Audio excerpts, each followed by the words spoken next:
every day 3 or 4 women are killed by their partners. And the notion that women exist for no other purpose than to be sexually attractive and sexually available to men saturates every corner of society.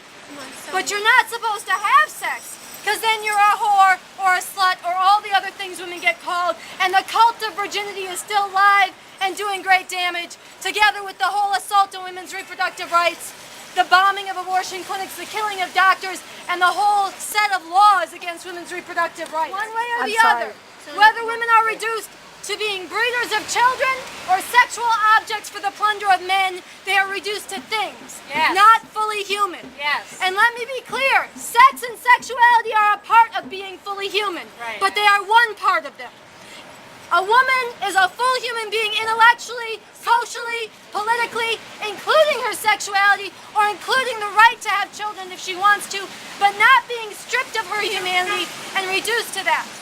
I think it's worth making an analogy from history when whole groups have been stripped of their humanity. Bob Avakian in his talk on revolution begins by talking of how in the history of this country, not only were lynchings of black people widespread, but white people would gather and they would have celebrations and they would bring their children and picnics, and they would, when they were done lynching somebody, they would take pictures and make postcards of the lynchings and send them around. He goes on to say that in comparison to women, there is no other group today in society that is so systematically reviled and defiled in a way that has become so acceptable. He says today, the way in which pornography depicts women, the displaying of women in a degraded state for the titillation of viewers, including the grotesque brutality and violence against women, which is involved in much of this, is the equivalent today of those postcards of the hanging. It is a means through which all women are demeaned and degraded. And by analogy, if the pornography with the brutality and violence against women are the postcards of the lynchings, then what goes on at Backpage, sponsored by the Village Voice, is today's modern-day auction block. The selling of young girls, the stripping of their humanity and women, and the selling of them for a profit for the use and destruction and degradation by men who've been trained to view them as such.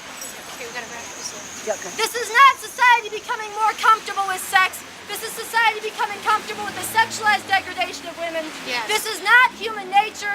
This is the nature of people as they are shaped under a system that fuses thousands of years of patriarchy with the oh-so-modern commodification of everything, of capitalism, including the flesh and the trade of women. I want to end by letting you know that I am part of building a movement for revolution to get rid of all of this. I invite you to be part of that, to learn more about that. But if you're coming from all that and you're interested, talk to me. If you're not, I'm glad you're here. We need to stand up together to put an end to pornography and patriarchy, the enslavement and degradation of women. Thank you.